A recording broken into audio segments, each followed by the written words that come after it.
Greetings, Hope students. Glad to be gathered here again. This will be our last video lesson for the summer. What I mean by that is school's about to start.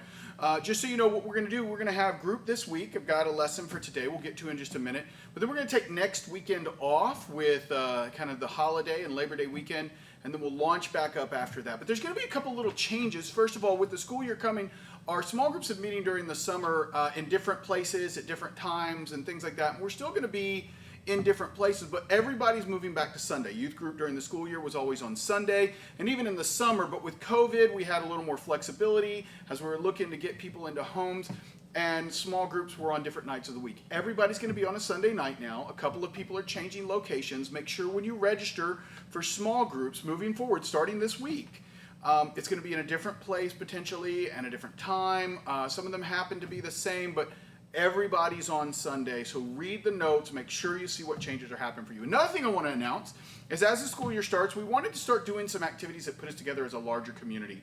We've been meeting just in our small groups, but we want to do some stuff. So we're going to do two things to start the school year. We're going to do a bonfire with the high school group and a bonfire with the middle school group. We're going to do those both at my house, so details will be coming out. We will ask for people to register so we can have enough supplies. We'll still have some social distancing guidelines and things like that in place, but we're going to try to make an enjoyable way for our larger communities to get together relationally. So the high school bonfire is going to be September 11th. That's a Friday night. And the middle school one's going to be the next Friday on September 18th. Hopefully it gives us some weekend fun during the season when a lot of the school activities that we were used to on the weekends, football games, things like that, they're not happening this fall. And so we just want to get together, celebrate the relationships God's given us, and we're excited about that. So look forward to the registrations on that's coming out probably next week, but put it on your calendars now and let's start thinking towards those things. Today's lesson's real short. It really is, but it's something I wanted to challenge us to think about. This season has been awkward. In a number of ways, but it's also been difficult. We're thinking about things as a country and as a people and as a church that we haven't always had to think about. And a lot of the news that we get is negative right now, whether it be the fights that people happening, the debates happening in the political sphere, or mask or no mask, or should we go back to school or shouldn't we go back to school? Is it going to be safe? Or are we denying our kids crucial social interaction? And there's a side on every argument that is speaking kind of doom and gloom, that like the other side, they're putting us in a very, very dangerous path. And everybody seems to believe that if you don't believe what they believe, you're dangerous now. There's also some negative things that can creep into our mind during the season when we're more isolated. We don't see our friends as much, and we can start asking questions in our own heart of going like, are they really my friends? Do they really like me? When we feel isolated, depression can kick in. All of these different things. Our mind is a battle zone. And so I just wanted to read some verses in Scripture that acknowledge that the battle of the mind is one that Christ wants to engage us with, an encouragement to submit those thoughts to Him and to focus on the good that He has put in our lives. So Philippians 4:8 says this, finally, brothers, whatever is true, whatever is noble, whatever is right, whatever is pure, whatever is lovely, whatever is admirable, if anything is excellent or praiseworthy, think about such things. Now, I want to stop there because think of the difference of this encouragement and what we see modeled by our world and our Facebook feeds and our news feeds, when we turn on the news in the evening, all of the different ways. There's a lot of focus on the bad. Look at what's wrong. Look at what's wrong with this world.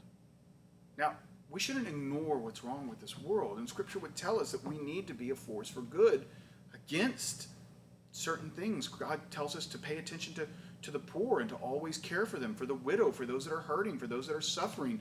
We need to be aware of it. But being aware and meeting it with good is very different than the kind of the hyper focus where we can just point at the problem.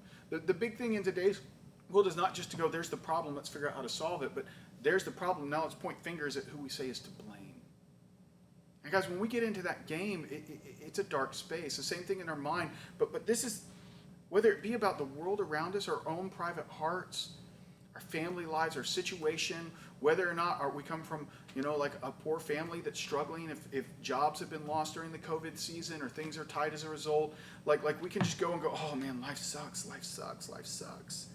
But this is saying whatever is true, noble, right, pure, lovely, and admirable and praiseworthy.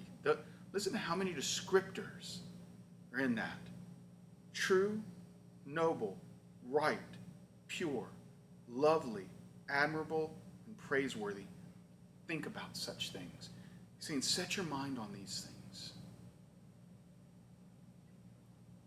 I want to encourage you to talk in your small groups this week about what is good in your life.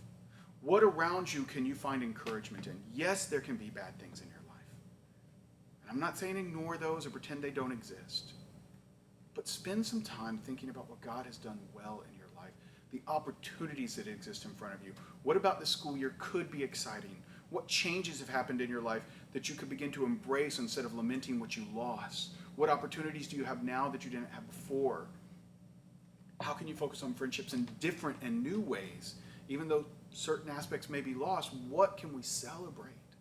And how can we thank God and seek him in that? But verse 9, right after it says this, after encouraging us to think about those things, he says, whatever you have learned or received or heard from me or seen in me, put into practice, and the God of peace will be with you. So first he's saying, think about these things. But guys, it's not just thinking. He's saying all these things I'm encouraging you about, put them into practice.